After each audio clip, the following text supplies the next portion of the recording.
तो एक बार प्रेम से बोलिए फिजिक्स महाराज की जय। तो जी हाँ दोस्तों, आज आप सभी के बीच हम लेकर के आ चुके हैं फिजिक्स का चौथा चैप्टर, जिसका नाम है विद्युत धारा के चुंबकीय प्रभाव। आप लोग को हम बता देना चाहते हैं कि आज के इस वीडियो में फिजिक्स के चौथा चैप्टर जो कि कक्षा 10 का है, इसका एक टारगेट का ऑब्जेक्टिव आता है। उसी टारगेट का ऑब्जेक्टिव का जो है हम जो है टोटल सवाल सॉल्व करने वाले हैं, या एक एक सवाल का जो है अच्छे से एक्सप्लेन करने वाले हैं। तो आप इस वीडियो को शुरू से लेकर के अंत तक देख सकते हैं, ठीक है। तो चलिए सबसे पहले हम लोग पहला नंबर क्वेश्चन पे आ जाते हैं। इस क्वेश्चन में कह रहा है कि किसी विद्युत धारावाही सीधी लंबी परिनालिका, अब इतना दूर का थोड़ा सा मतलब समझिए। इसमें एक तो कह रहा है कि विद्युत धारावाही यानी कि उसमें विद्युत धारा प्रवाहित तो हो रहा है, ठीक है। सीधी लंबी परिनालिका यानी कि एक परिनालिका बनाया गया है। परिनालिका कैसे बनाते हैं जी? तो देखिएगा, नरम लोहे कोरोड पर बहुत सारा जो है तार लपेट देते हैं, तो इकाची काम करना रहता है, परिनालिका काम करना रहता है।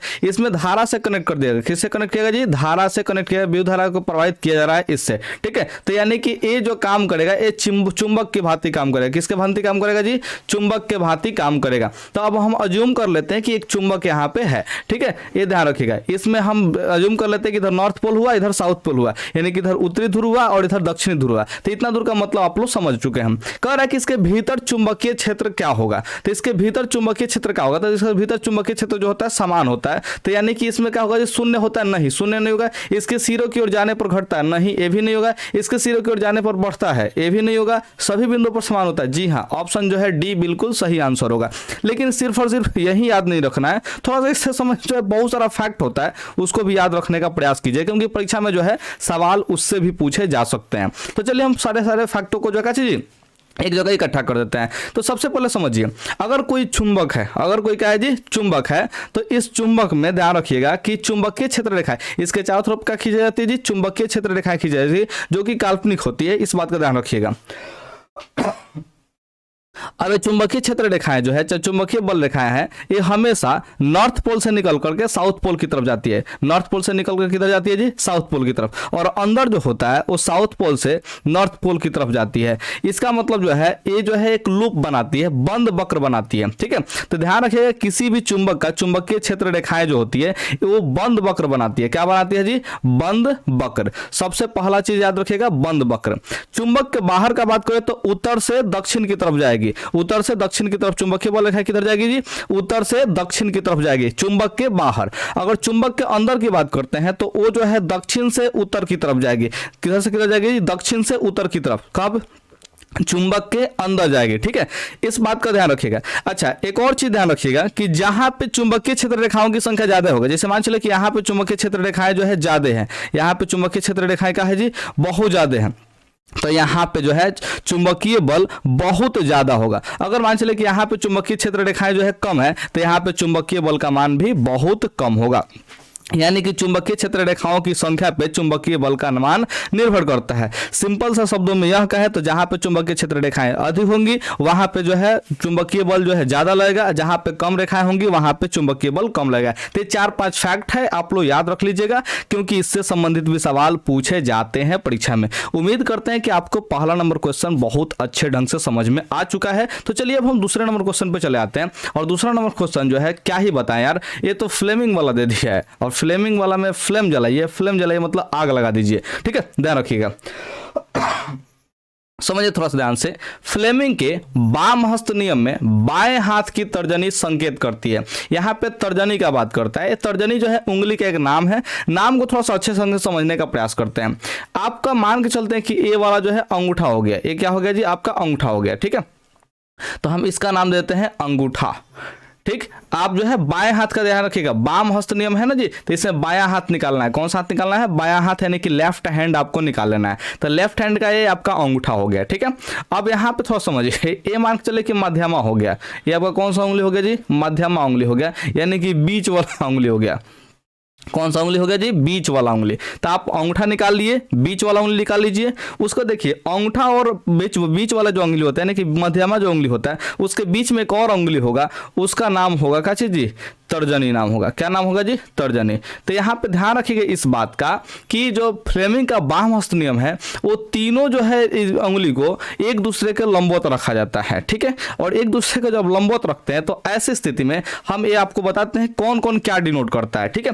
तो सबसे पहला जो है यहाँ पे ध्यान रखिएगा कि जो मध्यमा जो है, ठीक है, मध्यमा डिनोट करते हैं विद्युत धारा की दिशा को। किसको डिनोट करता है जी? विद्युत धारा की दिशा को, कि आखिर विद्युत धारा किधर बहती है, ठीक है। तो विद्युत धारा की दिशा कौन बताएगा जी? मध्यमा बताएगा। इस बात का ध्यान रखिएगा। इसके अलावा जो तर्जनी है, तर्जनी जो है चुंबकीय क्षेत्र रेखाओं की दिशा दिखाएगी। तो चुंबकीय क्षेत्र रेखाओं की दिशा कौन बताती है जी? तर्जनी बताती है चुंबकीय क्षेत्र रेखाओं की दिशा, ठीक है, ध्यान रखिएगा। ये कौन बताती है जी? यहाँ पे ये तर्जनी बताती है। अंगूठा क्या बताता है? तो थोड़ा ध्यान रखिएगा। अंगूठा जो है वो धारावाही चालक तार पर लगे बल की दिशा को बताता है। किसको बताता है जी? बल की दिशा को बताता है। किस पर? जो धारावाही चालक तार पर लगता है उसकी दिशा को बताता है, ठीक है। तो इसमें तर्जनी के बारे में कहा है, तो तर्जनी के बारे में क्या होगा जी? चुंबकीय क्षेत्र रेखाओं की दिशा बताएगी। तो यहाँ पे ऑप्शन जो है बी टिक आउट करना है, चुंबकीय क्षेत्र रेखाओं की दिशा है। देखिए, चालक पर आरोपित विद्युत बल की दिशा कौन बताएगा जी? तो अंगूठा बताएगा। कौन बताएगा जी? अंगूठा। चालक पर विद्युत धारा की दिशा कौन बताएगा? तो विद्युत धारा की दिशा मध्यमा बताएगा। इस बात का ध्यान रखिएगा। तो ऑप्शन बी इसमें टिक आउट करना है। हम आपको तीनों चीज बता दी है, तीनों चीज आप लोग ध्यान रखिएगा इस बात का। एक और आपको चीज बताते हैं, ठीक है। ये तो हो गया left hand rule. Right hand rule में क्या होता है थोड़ा सा ध्यान रखिएगा। तो राइट हैंड रूल में भी वही होता है। अंगूठा जो है बल की दिशा बताती है, तर्जनी चुंबकीय क्षेत्र की दिशा, मध्यमा विद्युत धारा की दिशा बताती है। बस इसमें अंतर क्या होता है? तो जो लेफ्ट हैंड रूल होता है उसमें अगर है दोनों दिया रहता है, यानी कि तर्जनी और मध्यमा मैंने पता होता है, यानी कि चुंबकीय क्षेत्र रेखाओं की दिशा पता हो और विद्युत धारा की दिशा पता हो, तो अंगूठा से जो है हम लोग बल की दिशा प्राप्त कर लेते हैं। ये लेफ्ट हैंड रूल में कहता है, ठीक है। और राइट हैंड जो रूल होता है उसमें क्या चीज? बल का दिशा पता हो, चुंबकीय क्षेत्र रेखाओं का दिशा पता हो, तो हम लोग विद्युत धारा किधर गमन करेगा इसकी दिशा के पता करते हैं, ठीक है। तो ये मध्यमा हमको डिनोट करता है। तो ये दक्षिण हस्त नियम और वाम हस्त नियम में बस यही मूल अंतर होता है। बाकी तीनों उंगली जो है दोनों में सेम चीजें संकेत करती है, इसलिए तीनों का आप लोग ध्यान रखिएगा, ठीक है। अब यहाँ पे जैसे 3 नंबर क्वेश्चन ही देख लेते हैं। तो 3 नंबर क्वेश्चन आप लोगों को क्या कह रहा है जी? पश्चिम की ओर प्रक्षेपित कोई धनावेशित कण, जिसको अल्फा कण कह रहा है, किसी चुंबकीय क्षेत्र द्वारा उत्तर की ओर विक्षेपित हो जाती है, तो चुंबकीय क्षेत्र की दिशा क्या है? तो चुंबकीय क्षेत्र की दिशा मैंने पूछ रहा है, चुंबकीय क्षेत्र की दिशा। तो इसमें आप लोग लगा लीजिएगा दक्षिण हस्त नियम लगा लीजिएगा। क्या लगाइए? दक्षिण हस्त नियम। और दक्षिण हस्त नियम लगाइएगा तो इसमें जो है आप लोग क्या पाइएगा जी? इसको अगर आप लोग दक्षिण हस्त नियम के अनुसार इसको सजाते हैं, अब देखिए हाथ तो अपना नहीं दिखा पा रहे हैं यहाँ पे, अगर हाथ दिखा तो आपको अच्छे से समझा पाते। तो अगर हम अपने हाथ को अगर बिना दिखाए अनुमान लगाते हैं, ठीक, अनुमान नहीं अगर फैलाते हैं इस क्वेश्चन के अनुसार, तो हमारा यहाँ पे पता चल रहा है कि चुंबकीय क्षेत्र की जो दिशा है, यानी कि जो तर्जनी हमको बता रही है वो क्या चीज? ऊपरी मुखी बता रही है, यानी कि ऊपर की दिशा की ओर संकेत कर रही है, ठीक है। तो ध्यान रखिएगा। तो यहाँ पे 3 का जो है ऑप्शन डी हो जाएगा। इसको आप लोग अच्छे ढंग से थोड़ा सा क्वेश्चन को पढ़ते हुए दक्षिण हस्त नियम इसमें अप्लाई कीजिएगा, तो आपका जो है ऊपरी मुखी आ जाएगा, ठीक है। अब हाथ दिखाते तो आपको हम बता पाते, तो अगर हाथ नहीं दिखा पा रहे हैं ना जी, तो आप लोग थोड़ा सा काम कीजिए ना। देखिए सब्सक्राइब का बटन दिया हुआ है, सब्सक्राइब कर दीजिए, ठीक है। सब्सक्राइब कर देंगे, उसका जो है बेल आइकन को प्रेस कर लीजिए और रेगुलर वीडियो को देखे कीजिए, ठीक है। क्योंकि हमने जो है प्लेलिस्ट बना दिया है। क्या बना दिया है जी? प्लेलिस्ट। और प्लेलिस्ट में जो है जितने भी सब्जेक्ट आपके 10वां क्लास में पढ़ने वाले हैं, सारे सब्जेक्ट का जो है एक एक करके वीडियो अपलोड होता जा रहा है। हमने मैथ खत्म कर चुका है, केमिस्ट्री खत्म कर चुका है और फिजिक्स भी खत्म होने वाला है, क्योंकि इसके बाद एक और वीडियो आएगा, फिजिक्स भी खत्म हो जाएगा, ठीक है। तो आप लोग जो है प्लेलिस्ट में जाइए और एक एक वीडियो को जो है आप लोग अच्छे ढंग से पढ़िए, क्योंकि हमने एक एक वीडियो में एक एक सवाल पे बहुत अच्छे से मेहनत करते हुए पढ़ाया है, ठीक है। उस मेहनत को अगर समझेंगे तो परीक्षा में आपको कोई कठिनाई होने वाला नहीं है। अगर आप लोग वीडियो को देखेंगे तो मुझे पैसा आएगा तो डिजिटल बोर्ड आएगा, कैमरा आएगा, उसके बाद जो है हाथ दिखा करके पढ़ाना स्टार्ट कर देंगे, तो ऐसे ऐसे क्वेश्चन जो है समझाना मेरे लिए बहुत ही आसान हो जाएगा, ठीक है। तो 3 नंबर का आप लोग याद रख लीजिए फिलहाल कि ऊपरी मुखी होगा, ठीक है। ये बहुत ही आसान सा सवाल है, बस आपको फैलाने आना चाहिए, दूसरा कुछ नहीं कहेंगे, ठीक है। 4 नंबर सवाल थोड़ा सा देख लीजिए। 4 नंबर का कह रहा है विद्युत फ्यूज विद्युत धारा के किस सिद्धांत पर कार्य करता है? तो विद्युत फ्यूज जो है उष्मीय सिद्धांत पर काम करता है। किस सिद्धांत पर काम करता है जी? उष्मीय सिद्धांत पर काम करता है, ठीक है। इस बात का आप लोग ध्यान रखेंगे। तो विद्युत फ्यूज जो है धारा का उष्मीय सिद्धांत पर काम करता है। कैसे काम करता है तो इस बात को समझिए। देखिए बहुत बार सवाल पूछ दिया जी, 11 में पूछा है, 14 में पूछा है, 15 में पूछा है, 16 में पूछा है, 19 में पूछा है और 21 में पूछा है। कंपार्टमेंटल में 19 और 15 में पूछा है, बाकी सब एनुअल एग्जाम में ही पूछा हुआ है, ठीक है, ध्यान रखिएगा। तो ये क्वेश्चन जो है बहुत इंपॉर्टेंट क्वेश्चन रहता है जी। तो चलिए इसको समझा देते हैं आखिर कैसे काम करता है। तो समझिए विद्युत फ्यूज जो होता है, जैसे विद्युत फ्यूज घर में जो है फ्यूज लगा होता है, उसमें फ्यूज में देखिएगा आप लोग एक पतला तार होता है, उसमें क्या होता है जी, एक पतला सा तार होता है, ठीक है, और इस पतला तार से होकर जो है सारा का सारा विद्युत धारा गमन करता है, ठीक है। तो अगर मान के चलिए एकाएक जो है इसमें धारा का मान बढ़ गया इस तार में, तो धारा का मान बढ़ेगा तो ये गर्म हो जाता है, ये तार का हो जाएगा जी गर्म हो जाएगा, गर्म होकर गल जाएगा, गल जगह क्या होगा जी, टूट जाएगा तो परिपथ अवरुद्ध हो जाएगा। इसके कारण जो है क्या चीज, घर में जितने भी मैंने तार से जुड़े रहेंगे, मैंने जितने भी यंत्र जुड़े रहते हैं, जैसे फ्रिज हो, एसी हो, पंखा हो, बॉल हो, चाहे कुछ भी हो, वो सारे के सारे चीज का होते हैं जी बच जाते हैं, ठीक है, क्योंकि परिपथ ही अवरुद्ध हो जाता है। तो ये जो है गर्म होकर गलता है, इसलिए यहाँ उष्मीय सिद्धांत पे ही काम करता है, यानी कि उष्मीय सिद्धांत पे जो है आपके सामानों का रक्षा करता है, जो कि इलेक्ट्रिक सामान जो होते हैं ना उनका सुरक्षा करता है, तो उष्मीय सिद्धांत पे काम करता है। इस चीज का आप लोग ध्यान रखिएगा। 5वां नंबर क्वेश्चन क्या कह रहा है जी, बैटरी से किस प्रकार की धारा प्राप्त होती है, तो बैटरी से दिष्ट धारा प्राप्त होती है, क्योंकि बैटरी को प्लस से प्लस ही जोड़ना होता है, माइनस से माइनस ही जोड़ना पड़ता है, क्योंकि उसमें एक ही दिशा में धारा प्रवाहित होती है। तो 5 नंबर का ऑप्शन आप लोग ए याद रखिएगा। प्रत्यावर्ती धारा आप लोग घर में जो पोल पर से जो बिजली आता है ना, उसमें प्रत्यावर्ती धारा होता है, देखिए उसमें प्लस माइनस का कोई लोचा नहीं होता है, किसी कोनों में जोड़ दो, मैंने कि प्लस वाला को माइनस में जोड़ दो, चाहे माइनस वाला को प्लस में जोड़ दो, कोई फर्क पड़ता नहीं, क्योंकि दोनों प्लस और माइनस दोनों का काम करता है, ठीक है। इस बात उसमें एक मेन फेज होता है, एक जो है कची जी उदासीन फेज होता है, ध्यान रखिएगा। तो प्रत्यावर्ती धारा में जो है हम लोग को कोई दिक्कत वाला बात नहीं होता है प्लस माइनस का, लेकिन दिस धारा में कैसे जी प्लस और माइनस का जो है दिक्कत वाला बात होता है, प्लस को प्लस में ही जोड़ना होता है, माइनस को माइनस में जोड़ना होता है, तब जाके बल्ब जला पाते हैं, ठीक है। तो बैटरी से हमेशा कौन सा धारा प्राप्त होता है जी, दिष्ट धारा प्राप्त होता है, इस बात का ध्यान रखिएगा। इसी को इंग्लिश में डायरेक्ट करंट बोलते हैं, डीसी, ठीक है, डायरेक्ट करंट। 6 नंबर देखिएगा ध्यान से, विद्युत चुंबकीय प्रेरण की खोज किसने की थी, तो ये ध्यान रखिएगा माइकल फैराडे ने किया था। कौन किया था जी, माइकल फैराडे ने। इसका डेट जरूर याद रखिएगा कब जो है खोज हुआ था, क्योंकि ये जो है कंपटीशन वाला जो सवाल होता है सरकारी नौकरी का सवाल, ठीक है, उसमें पूछ देता है कभी कभी डेट हुआ। तो ये ध्यान रखिएगा 29 अगस्त को किए थे। कब किए थे जी, 29 अगस्त को 1831 में। कब किए थे, 29 अगस्त 1831 को किए थे ये माइकल फैराडे साहब ने, ठीक है। अब यहाँ पे थोड़ा समझिए 7 नंबर के लिए थोड़ा सा इसको ऊपर कर लेने दीजिए, फिर 7 नंबर बताते हैं आपको। तो ये 7वां नंबर जो सवाल है वो क्या कह रहा है जी, विद्युत जनित्र का सिद्धांत आधारित है। अब विद्युत जनित्र होता क्या, थोड़ा सा बात को समझिए। विद्युत जो जनित्र होता है उसमें हम लोग धारा को उत्पन्न करते हैं। किसको उत्पन्न करते हैं जी, धारा को। और धारा को उत्पन्न करने के लिए हम लोग को उसका आर्मेचर नचाना पड़ता है, ठीक है। आर्मेचर नचाने तो चुंबकीय फ्लक्स में परिवर्तन होता है। चुंबकीय फ्लक्स में परिवर्तन कब होता है, जब विद्युत चुंबकीय प्रेरण होता है। इस चीज को आप लोगों को पढ़ाया जाता है, जब मोटर और जनरेटर के बारे में पढ़ाया था ना जी, उस समय इस चीज को बताया जाता है, इस बात का ध्यान रखिएगा। तो विद्युत जनित्र जो होता है विद्युत चुंबकीय प्रेरण पर काम करता है। विद्युत चुंबकीय प्रेरण से क्या होता है जी, हम लोग को धारा उत्पन्न होती है। क्या प्राप्त होती है जी, धारा उत्पन्न होती है, ठीक है, ध्यान रखिएगा। विद्युत चुंबकीय प्रेरण से जो है धारा उत्पन्न होती है, क्योंकि इसमें हम लोग होता यहाँ है कि आर्मेचर नचता है, जिससे चुंबकीय फ्लक्स में परिवर्तन होता है, और चुंबकीय फ्लक्स में परिवर्तन होगा जिसकी वजह से क्या होता है जी, धारा उत्पन्न होता है। ये जो है मूल विद्युत जनित्र का सिद्धांत है, ठीक है। तो विद्युत जनित्र का सिद्धांत क्या होता है जी, विद्युत चुंबकीय प्रेरण पर आधारित होता है, यानी कि जहां पे आपका धारा उत्पन्न करने वाला बात है वहां पे विद्युत चुंबकीय प्रेरण यहाँ पे उत्पन्न होगा, इस बात का ध्यान रखिएगा। यहाँ पे 8वां नंबर सवाल देखिए, तांबे के तार की एक आयताकार कुंडली किसी चुंबकीय क्षेत्र में घूर्णी गति कर रही है। इस कुंडली में प्रेरित विद्युत धारा की दिशा में कितने परिभ्रमण के पश्चात परिवर्तन होता है। ये तो आप लोग जो है सीधे सीधे मानेंगे आधा। क्यों मानेंगे जी, क्योंकि आप लोग को हमने पढ़ाया हुआ है, ठीक है। विद्युत मोटर वाला जो चैप्टर है उसमें देखिएगा पढ़ाया हुआ है कि यहाँ पे अगर मान के चले का चीज़, ये जो है नाल चुंबक हो गया। कौन सा चुंबक हो गया जी, नाल चुंबक। यहाँ पे नॉर्थ पोल हो गया, यहाँ पे कौन सा पोल हो गया जी, साउथ पोल हो गया। और यहाँ पे जो है नाल चुंबक के बाद जो है यहाँ पे हमने एक आर्मेचर लगा दिया। क्या लगा दिया जी, आर्मेचर, ठीक है। ये आर्मेचर हमने लगा दिया, ठीक है, आर्मेचर लगा दिया। अब थोड़ा सा बात को समझिएगा, इस आर्मेचर में ध्यान रखिएगा कि हमने क्या कर रहे हैं जी, यहाँ पे इस आर्मेचर को हम लोग नचा रहे हैं। आर्मेचर क्या कर रहे हैं जी, नचा रहे हैं, ठीक है। तो इसमें हम लोग ये पाते थे कि ई वाला अगर मान के चलिए यहाँ पे ई जो है नॉर्थ पोल से साउथ पोल की तरफ अगर चुंबकीय क्षेत्र की दिशा को हम लोग ऐसे कर लेते हैं, ठीक है, ध्यान रखिएगा। तो इसमें अगर मान के चले कि एक धारा जो है एक चालक एक तरफ जो है, ठीक है, अगर यहाँ पे धारा की दिशा इधर है, ठीक है, और दूसरे तार में जो है धारा की दिशा अगर इधर है, ठीक है, हम ऐसा व्यवस्था किए हैं कि यहाँ पे जो है धारा का दिशा जो है इधर जा रहा है और इसमें धारा का दिशा इधर आ रहा है, ठीक है। तो जब इसको आधा घूर्णन कराएंगे ना जी, तो इस ये वाला जो है, ए वाला जो है तार है, ये ऊपर जाएगा और ए वाला का चीज नीचे जाएगा, चाहे ए वाला ऊपर जाएगा ए वाला नीचे जाएगा। तो वैसे ये देखिएगा ध्यान से, ये फ्लेमिंग के दक्षिण हस्त और वाम हस्त नियम के अनुसार से जो है इसको रोटेट किया जाता है, ध्यान रखिएगा। अगर धारा का दिशा ज्ञात करना हो तो दक्षिण हस्त नियम लगाएंगे, अगर बल का दिशा ज्ञात करना है किधर नचेगा ये पता करना हो तो हम लोग वाम हस्त नियम का प्रयोग करते हैं, ठीक है, ध्यान रखिएगा।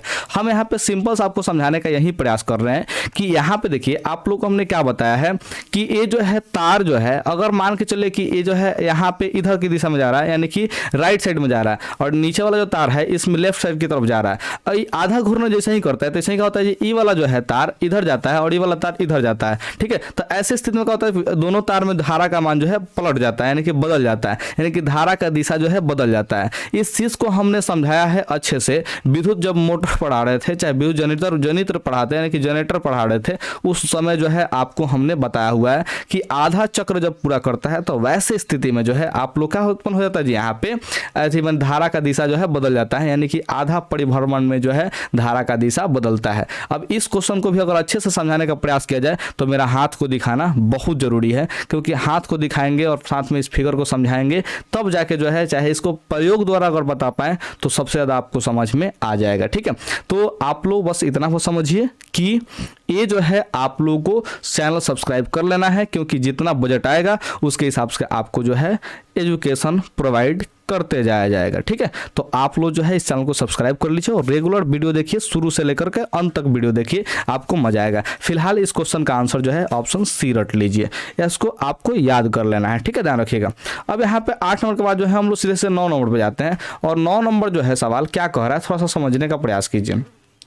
9 नंबर सवाल कह रहा है कि निम्नलिखित में से कौन किसी लंबे विद्युत धारावाही तार के निकट चुंबकीय क्षेत्र का सही वर्णन करता है, ठीक है। तो निम्नलिखित में से कौन किसी लंबे विद्युत धारावाही तार के निकट चुंबकीय क्षेत्र का सही वर्णन करता है। तो धारावाही तार के निकट जो है चुंबकीय क्षेत्र का सही वर्णन कौन करेगा, थोड़ा सा पढ़ना पड़ेगा इसके लिए, ठीक है। तो ऑप्शन ए को पढ़िए, चुंबकीय क्षेत्र की रेखाएं, क्षेत्र रेखाएं तार के लंबवत होती है, नहीं तार के लंबवत तो नहीं होती है।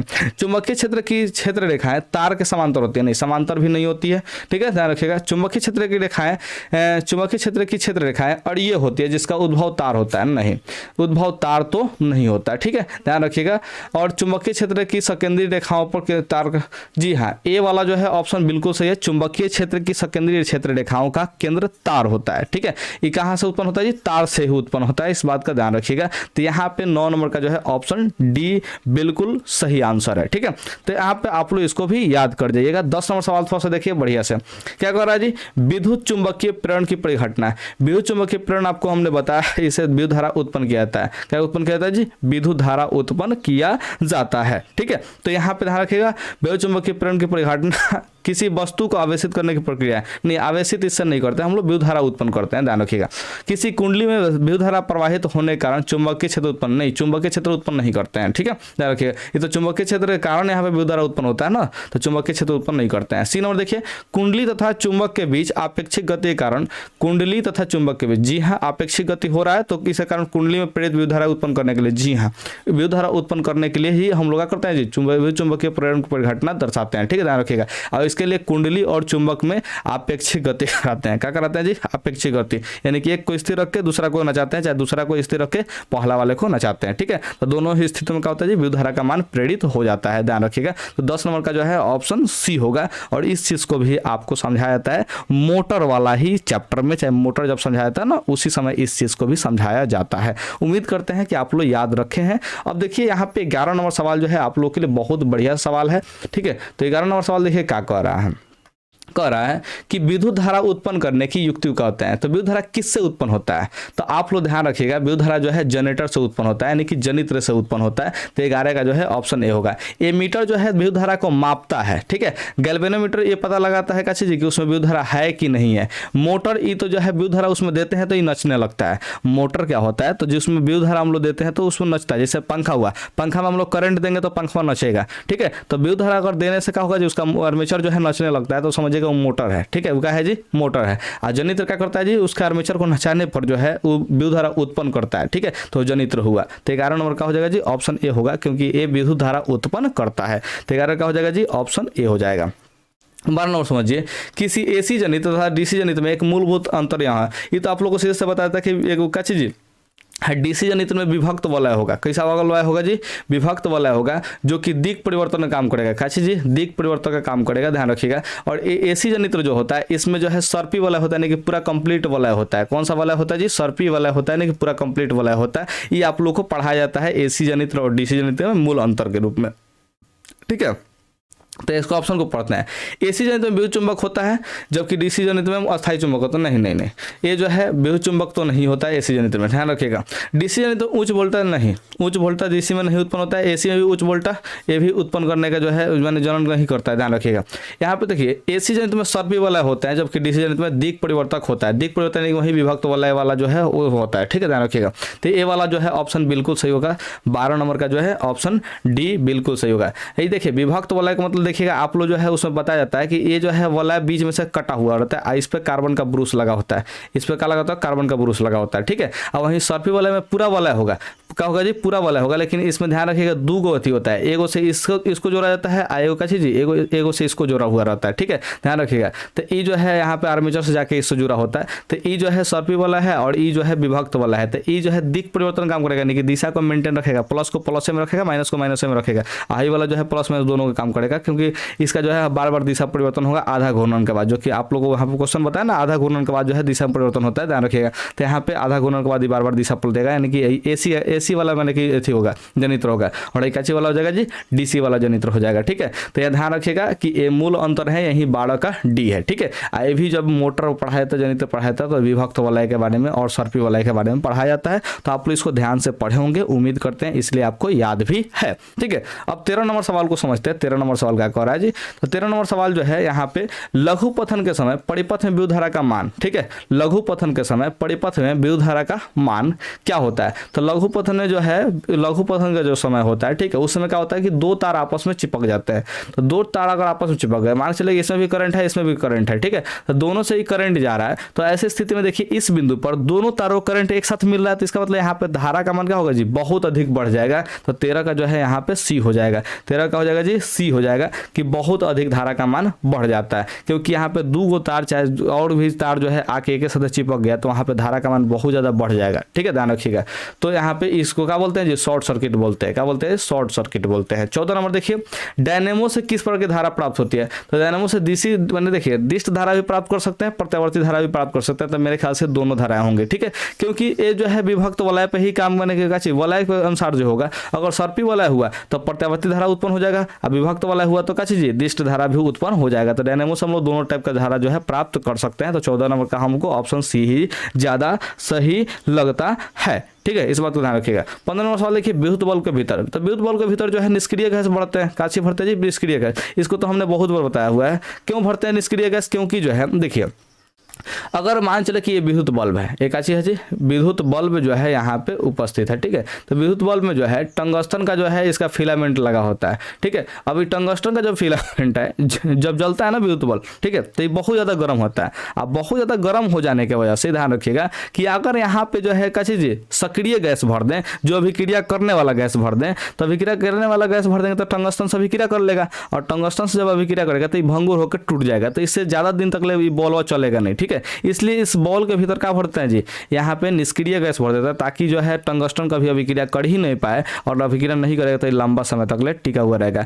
ये जो है विद्युत बल्ब का मतलब जो है वो 10 रुपये वाला जो फिलिप्स सोल्यूस का बॉल नहीं है, तो लाल का बॉल हुआ, उसी का बात यहाँ पे कर रहा है, ठीक है। तो इस बल्ब में जो है ध्यान रखिएगा निष्क्रिय गैस भरा रहता है, और इसका जो फिलामेंट होता है वो टंगस्टन का बना होता है, ठीक है। किसका बना होता है जी? टंगस्टन का। अगर आपने तीसरा चैप्टर का वीडियो देखा होगा तो उसमें हमने आपको ये बताया कि टंगस्टन का जो गलनांक कितना होता है। अगर आपको याद है तो नीचे जो है जरूर कमेंट कीजिए कि सर टंगस्टन का गलनांक इतना है, ठीक है। और अभी तक जो पढ़ा रहे हैं, चाहे आगे भी जो पढ़ाने वाले हैं, अगर उसमें आपको कोई कंफ्यूजन होता है तो बेझिझक आप जो है मेरे पास इंस्टाग्राम पे आके पूछ लीजिए, चाहे अभी नीचे कमेंट कर दीजिए, या फिर कहीं भी आके कोई भी सोशल मीडिया वेबसाइट पे जो आके आप डायरेक्ट मैसेज करें, हम आपका रिप्लाई जरूर करेंगे, ठीक है। मोबाइल नंबर मत मांगिएगा, ठीक है, ध्यान रखिएगा। 16 नंबर देखिए क्या है जी, दी गई वोल्टता के स्रोत से जुड़े किसी चालक में प्रति सेकंड उत्पन्न ऊष्मा होती है। तो इसके लिए एक सूत्र आप लोग याद रखिएगा, क्या चीज?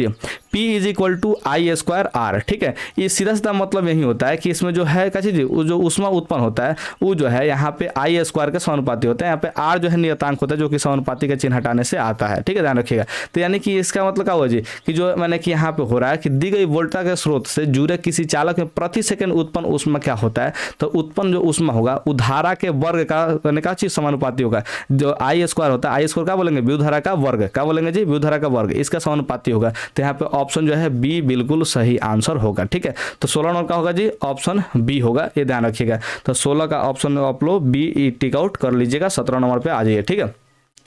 तो 17 नंबर क्वेश्चन क्या कर रहा है, थोड़ा सा समझिए ध्यान से। तो 17 नंबर क्वेश्चन कह रहा है कि विद्युत चुंबक इस्पात के रड पर लिपटी चालक कुंडली होती है, नहीं, इस्पात के रड पर नहीं होता है। मात्र अचालक कुंडली होते हैं, नहीं, अचालक कुंडली भी नहीं होता है। नर्म लोहे के दंड पर, दंड यानी क्रोड, ठीक है, दंड यानी क्या चीज जी, क्रोड, ठीक है। तो नर्म लोहे के क्रोड पर लिपटी चालक की कुंडली होती है, जी हाँ बिल्कुल सही आंसर है। नर्म लोहे के क्रोड पर ही क्या करते हैं जी, चालक कुंडली लपेट देते हैं, तो वो जो है विद्युत चुंबक का काम करता है, ठीक है। तो 17 नंबर का क्या हो जाएगा जी, ऑप्शन सी हो जाएगा। उम्मीद करते हैं आपको याद रहेगा। 18 नंबर पे आ जाते हैं। 18 नंबर क्वेश्चन क्या कह रहा है, ठीक है। तो 18 नंबर क्वेश्चन आप लोग ध्यान से थोड़ा सा पढ़ने का प्रयास कीजिए। विद्युत धारा उत्पन्न करती है, तो विद्युत धारा कौन उत्पन्न करेगा, चुंबकीय क्षेत्र या विद्युतीय क्षेत्र या धारा क्षेत्र, चाहे इनमें से कोई नहीं।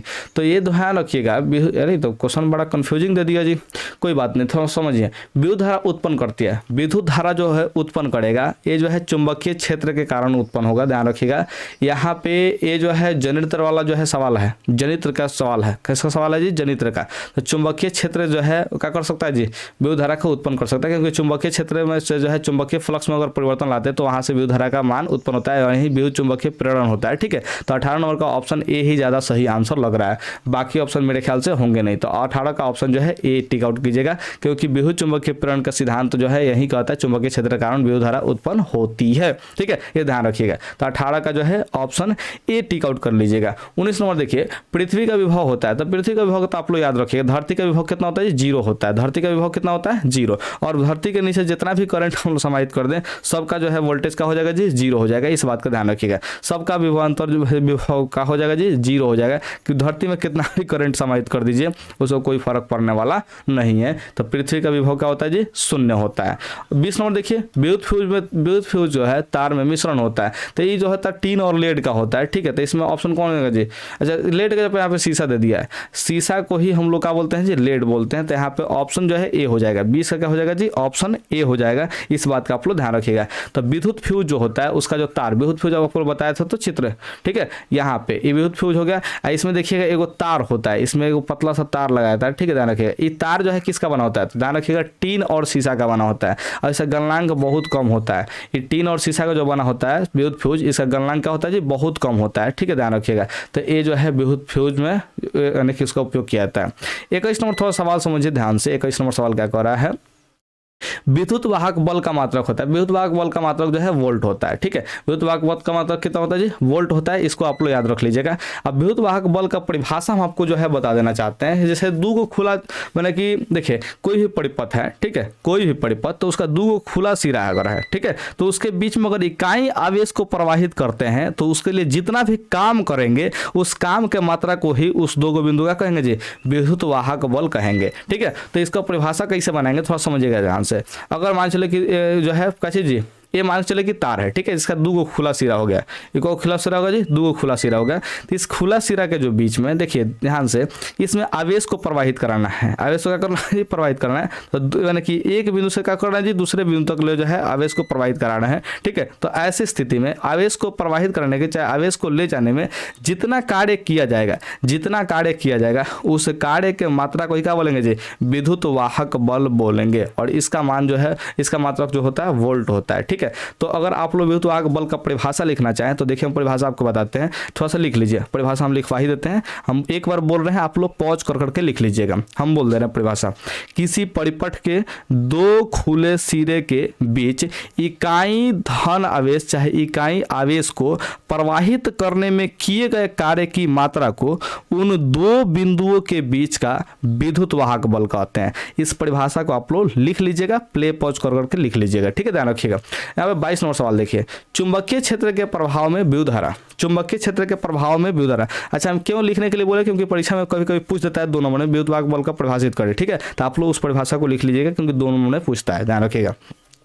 तो चुंबकीय क्षेत्र के प्रभाव में विद्युत धारा, ठीक है, विद्युत धारा क्या होती है, तो चुंबकीय क्षेत्र के प्रभाव में जो है विद्युत धारा होती है, ये जो है क्या करता है जी, विद्युत धारा चुंबकीय क्षेत्र में अगर विद्युत धारा को गमन कराएंगे, यानी कि चालक तार में जो है विद्युत धारा गमन करेगा तो चालक तार पे बल महसूस होगा, ठीक है, ध्यान रखिएगा। तो उसमें उत्पन्न करती है, नहीं आकर्षण बल उत्पन्न करती है, नहीं आकर्षण बल उत्पन्न नहीं करेगा, चालक तो चालक पर बल उत्पन्न होगा, जी हाँ, ये जो है ऑप्शन सी हो जाएगा। 22 का ऑप्शन सी याद रखिएगा। जब चुंबकीय क्षेत्र कोई होगा, चुंबकीय क्षेत्र, इसमें अगर कोई धारावाही तार है, ठीक है, ध्यान रखिएगा, इसमें विद्युत धारा उत्पन्न कर रहे हैं तो इस धारावाही तार पर क्या लगेगा जी, बल लगेगा। और इस घटना को जो है हम लोगों ने बहुत बार प्रयोग में जो है देखा हुआ है क्लास में।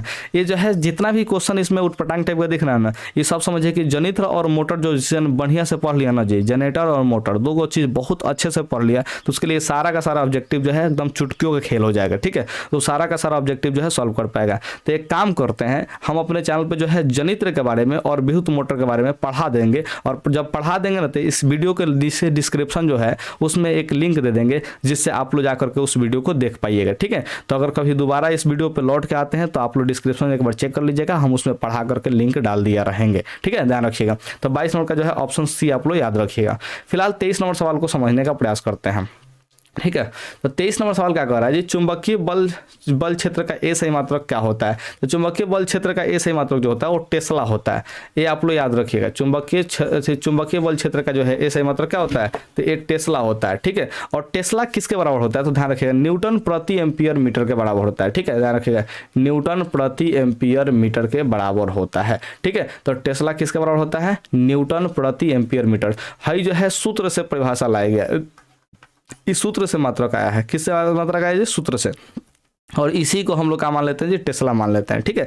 अगर जैसे मान के चलो कोई मात्रक आ रहा है 1 न्यूटन प्रति एम्पियर मीटर, ठीक है, तो हम लोग इसको 1 टेस्ला भी बोल सकते हैं, यानी कि दोनों आपस में क्या होता है जी, बराबर होता है। तो दोनों बातों को आप लोग याद रखिएगा।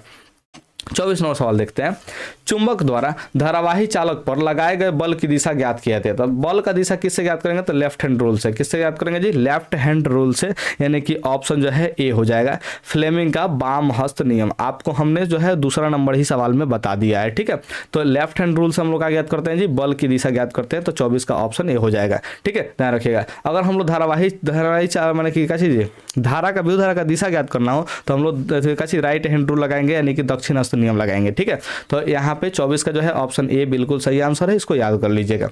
यहाँ पे देखिए डायनेमो का सिद्धांत आधारित है। तो डायनेमो क्या करता है जी, जो डायनेमो है वो विद्युत धारा उत्पन्न करता है। तो विद्युत धारा उत्पन्न किससे होता है, तो विद्युत चुंबकीय प्रेरण पर होता है, विद्युत धारा पर धारा को उसमें प्रभाव नहीं, विद्युत चुंबकीय प्रेरण पर ही होता है, ठीक है, ध्यान रखिएगा। ऑप्शन जो है बी सी सबका है जी गलत है, ठीक है। तो 25 का जो है आप लोग ऑप्शन ए टिक आउट कर लीजिएगा, विद्युत चुंबकीय प्रेरण पर ही क्या होता है जी, डायनेमो का सिद्धांत तो होता है आधारित, ठीक है, क्योंकि डायनेमो भी विद्युत धारा को उत्पन्न करता है और विद्युत धारा उत्पन्न करने की विद्युत चुंबकीय प्रेरण का सिद्धांत तो यहाँ पे अप्लाई होगा तो होगा, ठीक है।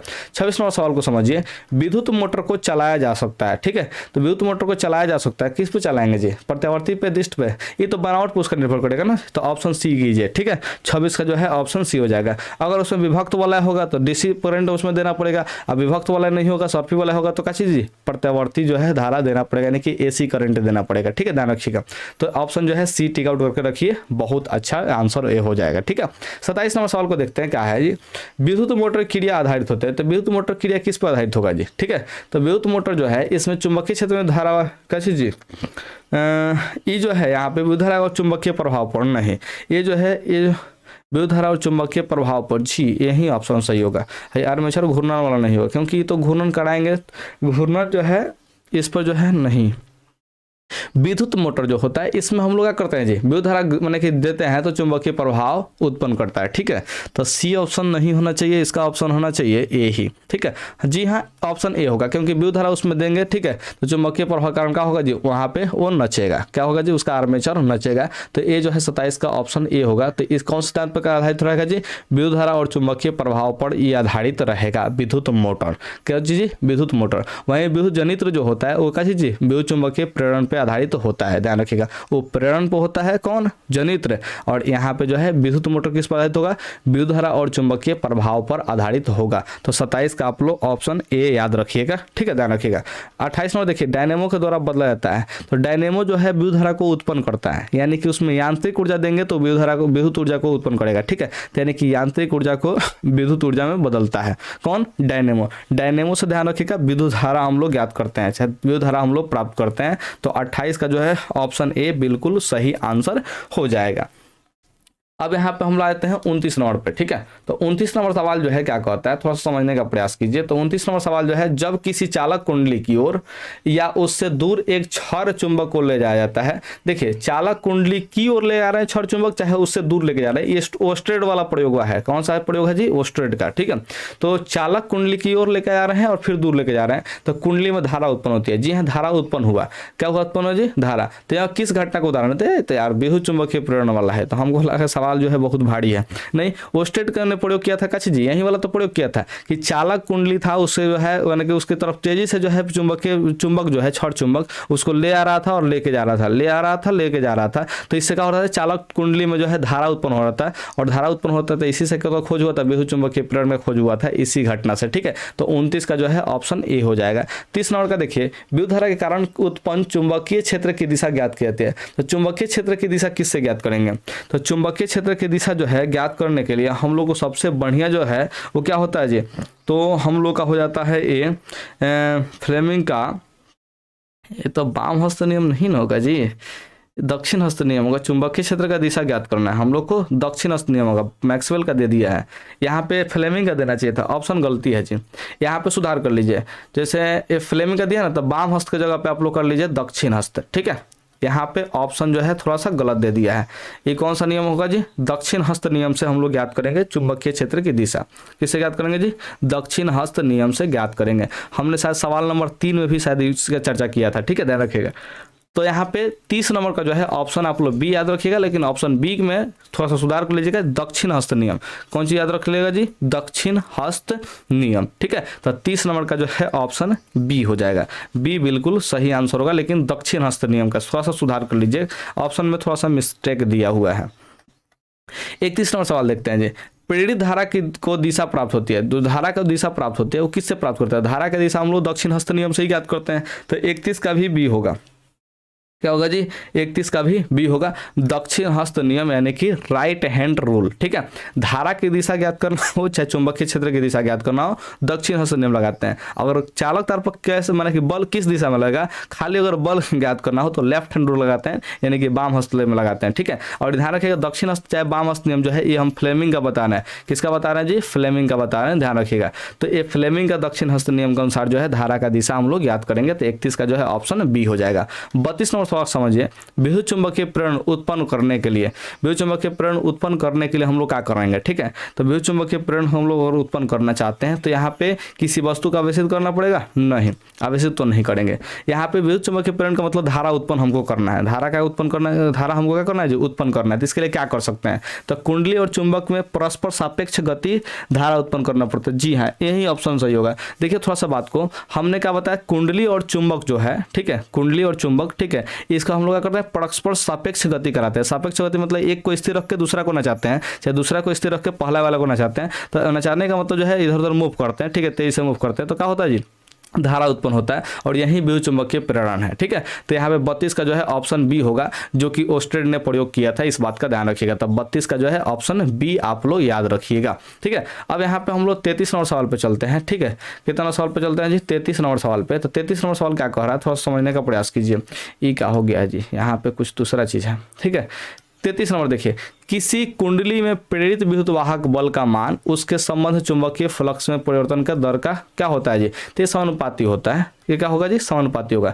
देखिए जितना चुंबकीय फ्लक्स में परिवर्तन का जो दर होगा, यानी कि जितना चुंबकीय फ्लक्स का परिवर्तन होगा, ठीक है, ध्यान रखिएगा, वैसे वैसे क्या होगा जी, विद्युत वाहक बल का मान जो है बढ़ेगा। और चुंबकीय फ्लक्स में परिवर्तन का दर जो है कम होगा तो विद्युत वाहक बल का मान भी कम होगा, यानी कि समानुपाती होगा। एक को कम होने से दूसरा का कम होता है, तो मैंने कहा चीज समानुपाती ही कहलाएगा वो। तो यहाँ पे 33 नंबर का होगा जी, ऑप्शन ए होगा, इसको आप लोग याद रख लीजिएगा। चुंबकीय फ्लक्स के परिवर्तन के दर क्या होता है जी, समानुपाती होता है। ठीक है, निम्नांकित सूत्र से चित्र जो है सूचित करता है, क्या सूचित कर रहा है जी, तो यहाँ पे ये जो है एक छड़ चुंबक होगा, यहाँ पे एक लाइन जो है खींचना जरूरी है। ठीक है, ये चित्र में एक मिस्टेक दे दिया है, छड़ चुंबक है। ठीक है, ध्यान रखिएगा, छड़ चुंबक में नॉर्थ पोल इधर दिया है और यहाँ पे साउथ पोल दे दिया। ठीक है, और इसमें देखिए नॉर्थ पोल से साउथ पोल की तरफ जो है एक चीज जी यहाँ पे जा रहा है चुंबकीय क्षेत्र रेखा है। तो यहाँ पे क्या दिखा रहा है जी, छड़ चुंबक के चारों ओर की बल रेखा है, यानी कि चुंबकीय बल रेखा कहिए चाहे चुंबकीय क्षेत्र रेखा कहिए, ये दोनों बात एक ही है। तो 34 का जो है ऑप्शन आप लोग सी याद रखिएगा। 34 का कौन सा ऑप्शन याद रखिएगा जी, सी। ठीक है, अब यहाँ पे हम लोग 35 नंबर पे आ जाते हैं। 35 नंबर सवाल क्या कहता है, तो देखिए किसी छड़ चुंबक के अंदर चुंबकीय क्षेत्र रेखाओं की दिशा क्या होगी। तो छड़ चुंबक के अंदर आपको हमने बताया है, देखिए ये जो छड़ चुंबक हुआ और यहाँ पे नॉर्थ पोल और यहाँ पे साउथ पोल। तो हमने आपको बताया कि बाहर की तरफ जो है नॉर्थ से साउथ की तरफ जाता है, यानी कि उत्तर से दक्षिण की तरफ, और अंदर जो होता है अंदर, ठीक है, वो क्या होता है ये साउथ से नॉर्थ की तरफ जाता है। ठीक है, यानी कि दक्षिण से उत्तर की तरफ जाता है। तो यहाँ पे ऑप्शन कौन हो जाएगा जी, 35 का जो है ऑप्शन बी हो जाएगा। इस बात का ध्यान रखिएगा। ठीक है, क्योंकि यहाँ पे कह रहा है कि अंदर का बात कर रहा है, छड़ चुंबक के अंदर का। ठीक है, अंदर होगा क्या चीज, दक्षिण ध्रुव से उत्तर ध्रुव तक। ठीक है, अगर बाहर का बात करता तो उत्तर से दक्षिण की तरफ, तो 35 का ए हो जाता है। ठीक है, लेकिन यहाँ पे अंदर का है, इसलिए 35 का जो है ऑप्शन बी सही आंसर हो जाएगा। 36 नंबर सवाल देखिए, घरेलू विद्युत परिपथ में उदासीन तार का रंग कैसा। तो उदासीन तार को जो है काला रंग से डिनोट करते हैं। उदासीन तार को किससे डिनोट करते हैं जी, काला रंग से। और जो लाल तार होता है उसको हम लोग मुख्य तार बोलते हैं, जिसको जो है कैसे जी, ये मुख्य तार होता है, यानी कि धारावाही तार होता है। ठीक है, तो 36 का जो है ऑप्शन ए मैंने नहीं होगा, ऑप्शन सी होगा, क्योंकि उदासीन तार के बारे में पूछा है तो काला होगा। ठीक है, यहाँ पे ऑप्शन क्या हो जाएगा जी, काला वाला होगा। ठीक है, और अगर मुख्य तार का बात करता है तो क्या चीज, लाल रंग मारते। ठीक है, ध्यान रखिएगा। 37 नंबर सवाल देखिए, किसी युक्ति में विभक्त वलय दिक् परिवर्तक कार्य करता है। तो विभक्त वलय किस में दिक् परिवर्तक काम करता है, तो ध्यान रखिएगा ये 37 नंबर का जा। अब तो ये जो है जनित्र और विद्युत मोटर दोनों का ही बात आ जाएगा जी। तो यहाँ पे जनरली जनित्र जो होता है वो एसी करंट को ही दिखाने का प्रयास किया जाता है। ठीक है, जनरेटर जो है एसी करंट ही उत्पन्न करता है मेनली। ठीक है, तो यहाँ पे विद्युत मोटर ही सही आंसर होना चाहिए। ठीक है, तो 37 से क्या हो जाएगा जी, ऑप्शन बी हो जाएगा। 37 से क्या होगा, ऑप्शन बी हो जाएगा। इस बात का ध्यान रखिएगा। लेकिन अगर हम लोग चाहें तो विद्युत जनित्र भी डीसी वाला बना सकते हैं। ठीक है, अगर विभक्त वाला उसमें भी लगा दे तो। लेकिन जनरल अगर बात करें, यानी कि सामान्य बात करें, तो विद्युत मोटर जो है उसमें हम लोग विभक्त वलय के दिक् परिवर्तन काम करा सकते हैं, यानी कि दिशा का परिवर्तन उसमें करा सकते हैं। ठीक है, ध्यान रखिएगा। अब यहाँ पे 38 नंबर सवाल को देखिए, एक विद्युत सेल से धारा प्राप्त करने पर इसके सिरों के बीच विभवांतर का मान होता है। विद्युत सेल से अगर धारा प्राप्त करेंगे तो इसके सिरों के बीच विभवांतर का मान क्या होगा। तो विभवांतर का मान इसमें क्या होगा जी, तो ई होगा इलेक्ट्रोमोटिव फोर्स से जो है कम ही होता है। ठीक है, ध्यान रखिएगा। तो ऑप्शन जो है बी यहाँ पे ऑप्शन टिक आउट कर लीजिएगा। ठीक है, ये जो है विद्युत वाहक बल से कम होगा। विभवांतर का मान क्या होगा जी, विद्युत वाहक बल से कम होगा। इस ऑप्शन को आप लोग याद कर जाइएगा। ठीक है, ध्यान रखिएगा। ये जब सेल आप लोगों को पढ़ाया जाएगा ना, तो सेल पढ़ाएंगे तो उस समय आपको बता देंगे। ठीक है, कि आखिर चार्ज कैसे होता है। ठीक है, जैसे मोबाइल चार्ज करना वरना होता है तो कैसे चार्ज करते हैं। ठीक है, ध्यान रखिएगा। उसी कंसेप्ट में इसको शामिल करके हम बता दिया जाएंगे। ठीक है, 39 नंबर देखिए, किसी विद्युत धारावाही धातु के तार से एक चुंबकीय क्षेत्र संबंध होता है। तार के चारों ओर क्षेत्र रेखाएं अनेक संकेंद्रीय वृत्तों के रूप में होती है, जिनकी दिशा ज्ञात की जाती है। ठीक है, तो यहाँ पे फिर से सवाल को पढ़े, सवाल समझ में नहीं आया। तो किसी विद्युत धारावाही धातु के तार से, किसी विद्युत धारावाही धातु के तार से एक चुंबकीय क्षेत्र संबंध होता है। ठीक है, एक चुंबकीय क्षेत्र का संबंध होता है, ध्यान रखिएगा। तार के चारों ओर क्षेत्र रेखाएं अनेक संकेंद्रीय वृत्तों के रूप में होती है। ठीक है, तार के चारों ओर जो है अनेक संकेंद्रीय वृत्त के रूप में यहाँ पे होगी, तो उनकी जिनकी दिशा ज्ञात की जाती है। तो दिशा कैसे ज्ञात करेंगे जी, तो दिशा ही ज्ञात करते हैं दक्षिण हस्त नियम से। ठीक है, ध्यान रखिए। चुंबकीय क्षेत्र रेखाओं की दिशा ज्ञात करना है तो दक्षिण हस्त नियम, आपको हमने ऊपर भी बताया, दाएं हाथ का अनुष्ठ नियम से हम लोग ज्ञात करेंगे। इस बात का ध्यान रखिएगा। ये धारावाही चालक का है, तो यहाँ पे आप लोग जो है मैक्सवेल और लगाइएगा। कौन सा लगाइएगा जी, मैक्सवेल और लगा लीजिएगा। ठीक है, यहाँ पे चुंबकीय क्षेत्र की दिशा ज्ञात करना है तो मैक्सवेल का दक्षिण हस्त अनुष्ठ नियम होगा। अगर यहाँ पे मैक्सवेल और फ्लेमिंग दिया रहता है ना जी, तो मैक्सवेल वाला टिक आउट कीजिएगा। किसका टिक आउट कीजिएगा जी, मैक्सवेल का कीजिएगा। ठीक है, तो 39 का जो है ऑप्शन ए हो जाएगा। यहाँ पे एक क्वेश्चन जो है हम लोग ऊपर कुछ किए थे का जी, चेंज किए थे का, एक मिनट रुक जाइए। यहाँ पे हम लोग धारा के कारण उत्पन्न चुंबकीय क्षेत्र, नहीं चुंबकीय क्षेत्र विद्युत धारा दोनों दिया नहीं, तो ये वाला ऑप्शन जो है 30 का जो है ऑप्शन बी में दक्षिण हस्त नियम ही लगाइएगा। ठीक है, ध्यान रखिएगा।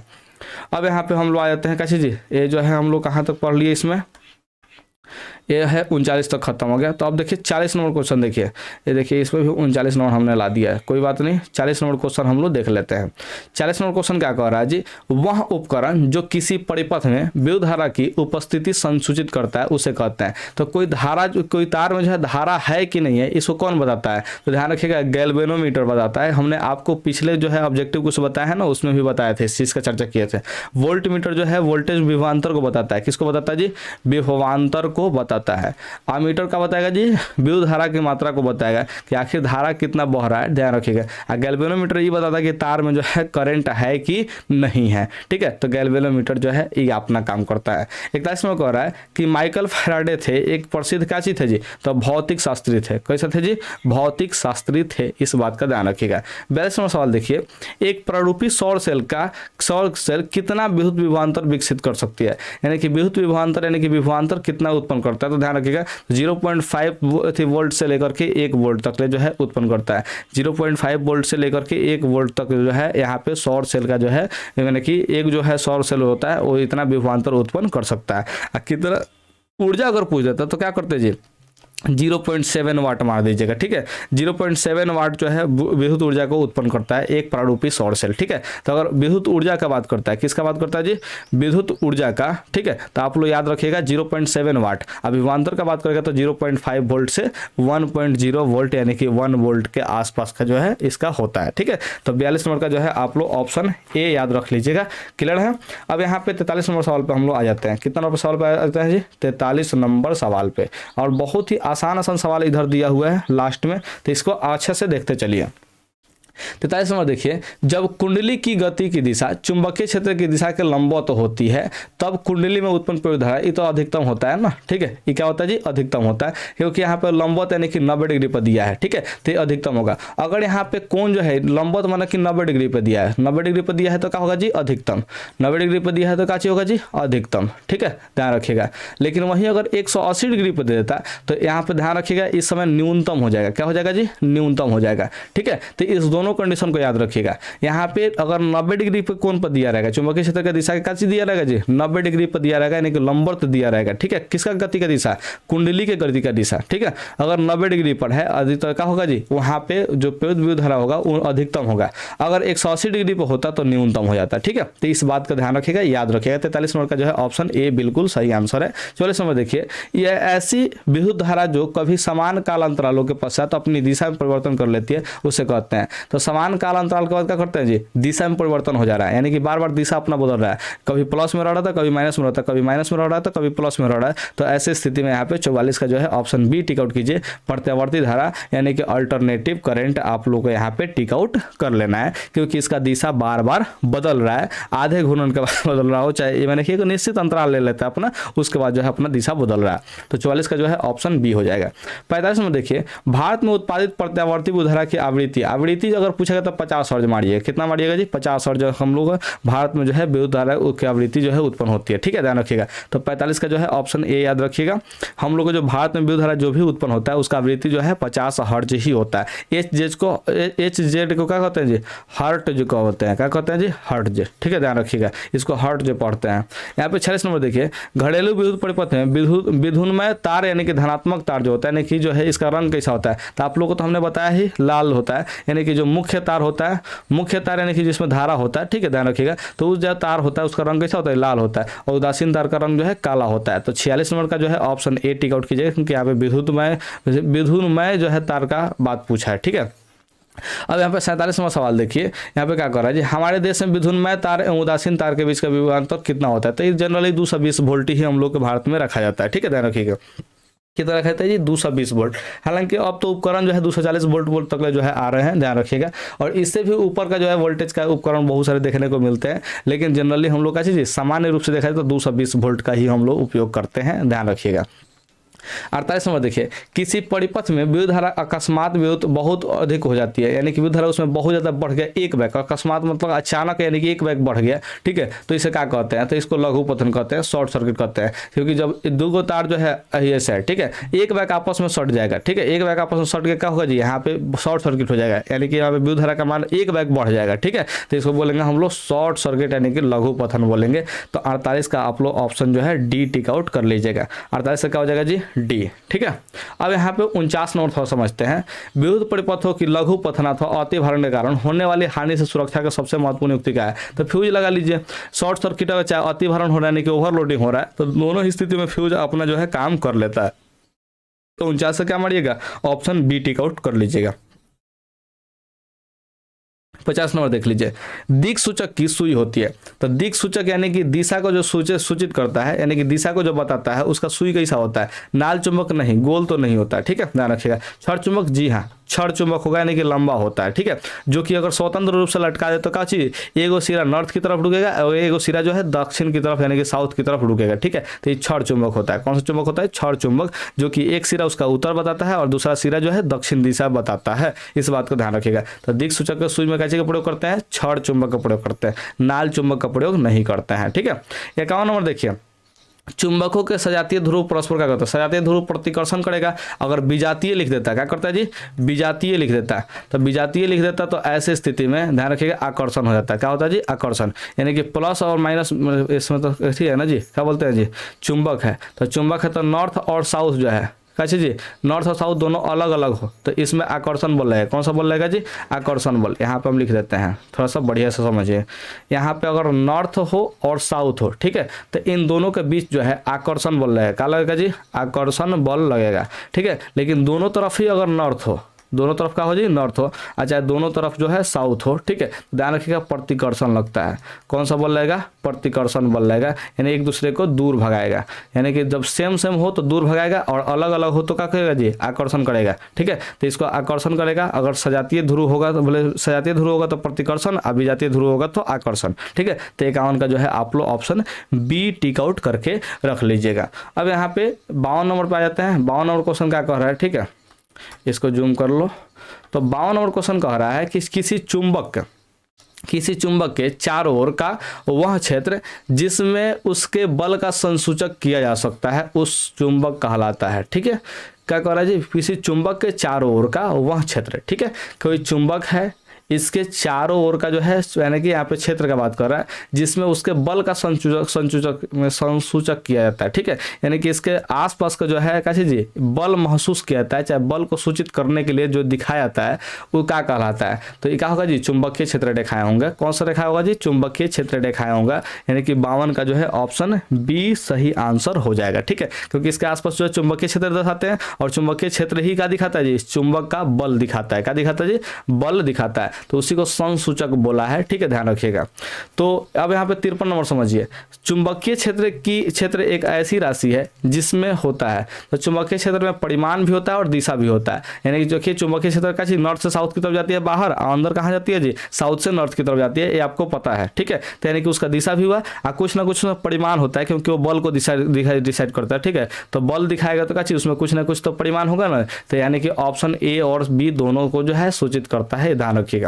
54 नंबर देखिए। चुंबकीय क्षेत्र रेखाएं होती है। चुंबकीय क्षेत्र रेखाएं जो है शुरुआत में ही हमने बताया बंद वक्र रेखाएं होती है। कैसा होता है जी? बंद वक्र रेखाएं, क्योंकि ये जो है एक लूप बनाती है। इधर अगर नॉर्थ हो इधर साउथ होता है, चीज बाहर की तरफ नॉर्थ साउथ से और अंदर की तरफ का चीज साउथ नॉर्थ की तरफ जाती है। ठीक है, इस तरह से क्या बनाती है जी? एक बंद वक्र बनाती है। इस बात का ध्यान रखिएगा। तो 54 का जो है ऑप्शन बी हो जाएगा। अब यहाँ पे 55 नंबर सवाल देखिए। 55 नंबर सवाल क्या कह रहा है जी? तो यहाँ पे 12 वोल्ट भी बनता है, यानी कि भी का मान जो है कितना हो गया जी? 12 वोल्ट दे दिया।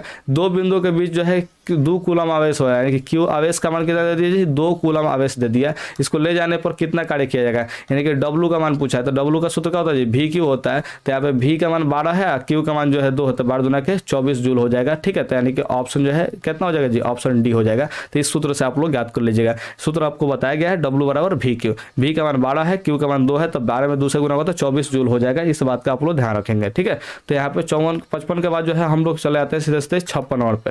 ठीक है, तो 56 नंबर सवाल क्या कर रहा है थोड़ा समझिए ध्यान से। कह रहा है कि विभक्त वलय का उपयोग किस उपकरण में किया जाता है? तो विभक्त वलय जो है हम लोग किस में करते हैं? ये तो एमीटर में तो नहीं करते, गैल्वेनोमीटर में नहीं करते, क्योंकि गैल्वेनोमीटर क्या करता है जी? विद्युत धारा है कि नहीं है ये दिखाता है, यानी कि उसमें करंट है कि नहीं ये बताएगा।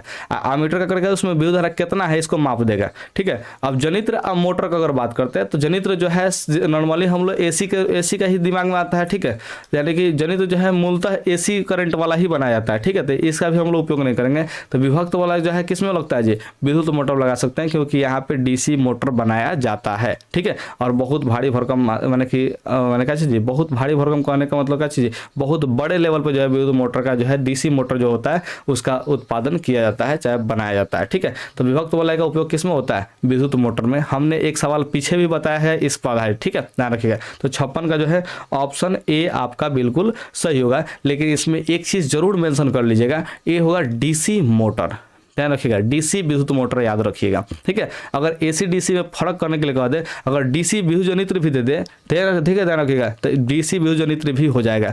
तो डीसी का बात करिएगा ध्यान रख से, यहाँ पे विभक्त वाला किस में होगा, डीसी वाला जो भी यंत्र हो, ठीक है, चाहे मोटर हो चाहे जनित्र हो, डीसी वाला है तो उसमें क्या होगा जी, विभक्त वाला होगा तो होगा। डीसी मतलब दिस्त धारा वाला, यानी कि एक ही दिशा में उसका धारा प्रवाहित होता है, वैसा वाला, ठीक है, ध्यान रखिएगा। अब यहाँ पे 57 नंबर देखिए, वैज्ञानिक आंद्रे मैडी एम्पियर, ठीक है, आंद्रे मैडी एम्पियर किस देश से संबंधित है, ठीक है, तो ये तो फ्रांस के थे। कहाँ के थे जी, फ्रांस के थे, ठीक है, ध्यान रखिएगा।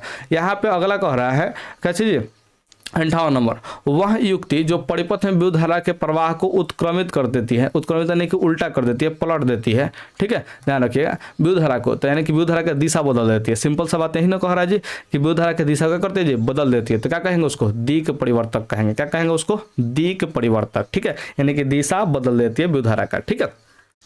उल्टा करने का मतलब बदल देना है, यानी कि अगर प्लस है तो माइनस कर देना, माइनस है तो प्लस कर देना, उलट देना, ठीक है। तो यानी दिशा ही तो बदल रहा है, तो दिक् परिवर्तन कहेंगे। क्या कहेंगे जी, दिक् परिवर्तक, ठीक है। तो अब यहाँ पर 59 नंबर सवाल को देख लीजिए थोड़ा सा।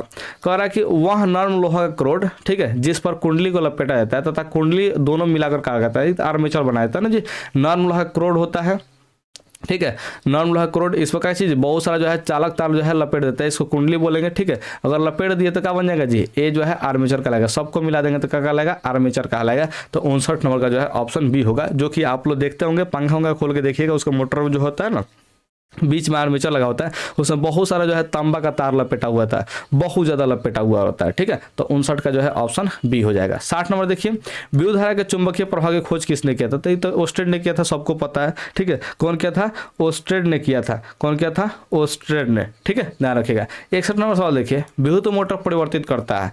तो विद्युत मोटर जो है देखिए, इसको मैंने विद्युत धारा देते हैं तो क्या होता है, नचने लगता है। विद्युत धारा देते हैं तो क्या होता है जी, नचने लगता है, यानी कि ये जो है विद्युत ऊर्जा को यांत्रिक ऊर्जा में बदलता है, यानी कि 61 का जो है ऑप्शन डी हो जाएगा। क्या हो जाएगा जी, 61 का ऑप्शन डी।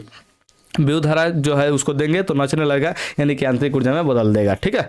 अब 62 नंबर सवाल पे आ जाते हैं। कितना नंबर सवाल पे जी, 62 नंबर सवाल पे आता है। स्विच लगाए जाते हैं, तो स्विच हमेशा गर्म तार में लगाते हैं, यानी कि लाल का तार में लगाते हैं, ठीक है। किस में लगाते हैं जी, लाल तार या विद्युन्मय तार में लगाते हैं, जिसमें करंट होता है उसमें लगाते हैं, ठीक है, ध्यान रखिएगा, ताकि जो है अगर स्विच ऑफ कर दे तो फिर किसी को करंट न लगे, ठीक है। इसलिए जो है हमेशा हम लोग गर्म तार में लगाते हैं, यानी कि 62 जो है, आप 62 का ऑप्शन जो है बी बिल्कुल सही आंसर होगा, ठीक है। 63 नंबर देखिए, वह उपकरण जो विद्युत ऊर्जा को यांत्रिक ऊर्जा में बदलता है, यानी कि विद्युत देंगे तो यांत्रिक ऊर्जा में बदलेगा, तो क्या होगा, अभी तो बताया था विद्युत मोटर होता है, ठीक है। तो यानी कि 63 का जो है ऑप्शन बी हो जाएगा। यहाँ पे देखिए 61 नंबर में हमने बताया था विद्युत मोटर किसको करता है, विद्युत ऊर्जा को यांत्रिक ऊर्जा में। यहाँ पे कौन है, विद्युत ऊर्जा को यांत्रिक ऊर्जा बदलने वाला यंत्र क्या है, तो विद्युत मोटर है। तो 61 और 63 दोनों का दोनों का है जी, लगभग सेम सवाल है, बस एक दूसरे का उल्टा दिया हुआ है, ठीक है। तो 63 के बाद जो है हम लोग आ जाते हैं सीधे से 64 65 पे, ठीक है। तो यहाँ पे 64 नंबर सवाल क्या कह रहा है जी, तो यहाँ पे देखिए, शुष्क सेल में ऋण इलेक्ट्रोड बना होता है। तो शुष्क सेल में जो है ऋण इलेक्ट्रोड वो कार्बन का बना होता है, या फिर कभी कभी ग्रेफाइट भी देता है, तो आप लोग ग्रेफाइट भी याद रखिएगा। यानी कि शुष्क सेल जो होता है उसमें ऋण इलेक्ट्रोड जो होता है, यानी कि निगेटिव वाला जो होता है, निगेटिव करने का मतलब कैथोड वाला, कौन सा जी, कैथोड, ठीक है। तो कैथोड जो इलेक्ट्रोड होता है वो कार्बन का बना होगा, नहीं तो ग्रेफाइट का बना होगा, ठीक है। और वहीं अगर एनोड का बात करते हैं तो एनोड जो है जस्ता का बना होता है। किसका बना होता है जी, जस्ता का बना होता है। और एनोड जो है प्लस वाला होता है, एनोड का बोलते हैं जी प्लस टर्मिनल, यानी कि धन इलेक्ट्रोड को बोलते हैं। तो धन इलेक्ट्रोड जस्ता का बना होता है, और ऋण इलेक्ट्रोड आप लोग ध्यान रखिए कार्बन या ग्रेफाइट का बना होता है। तो 64 का हो जाएगा जी, ऑप्शन जो है बी बिल्कुल सही आंसर हो जाएगा। 65 नंबर सवाल देखिए, विद्युत चुंबक बनाने के लिए किस पदार्थ के क्षर का उपयोग किया जाता है, तो ये जो है नरम लोहा का प्रयोग करते हैं। कौन सा लोहा का जी, नरम लोहा का क्रोड का प्रयोग करते हैं। तो 65 का जो है ऑप्शन सी हो जाएगा।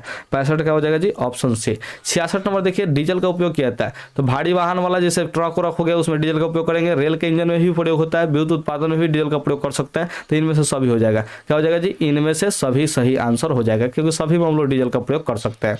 खिलौना में किस सेल का उपयोग होता है, ये तो सूखा सेल होता है, यानी कि शुष्क सेल। ठीक है, क्या हो जाएगा जी, इसका नाम जो है शुष्क सेल भी दे देता है। ठीक है, ध्यान रखिएगा। तो सूखा सेल का प्रयोग करते हैं हम लोग खिलौना में। ठीक है, तो 67 नंबर का आंसर जो है आप लोग याद रखिए। अब क्वेश्चन नहीं है, ठीक है, अभी क्वेश्चन जो है चैप्टर का होगा जी खत्म हो गया। एक वीडियो और आएगा तो आप लोग का जो है फिजिक्स का जो है पूरा कंप्लीट खत्म हो जाएगा। उम्मीद करते हैं कि आप लोगों को इसमें सारा क्वेश्चन समझ में आया। ये जो है आप जितना भी पढ़ाए ना, सबका पीडीएफ जो है आप लोगों को मिल जाएगा टेलीग्राम चैनल पे। तो आप लोग जो है नीचे डिस्क्रिप्शन में चेक कर लीजिए, टेलीग्राम का ग्रुप में का लिंक मिल जाएगा, उस ग्रुप में ज्वाइन कर लीजिएगा तो इसका पीडीएफ जो है आपको उपलब्ध करा दिया जाएगा। इन्हीं बातों के साथ आप लोगों को सगा करते हैं जी, विदाई लेते हैं। तो आप लोग खोई जाओ मत दीजिए। ठीक है, ओके, बाय।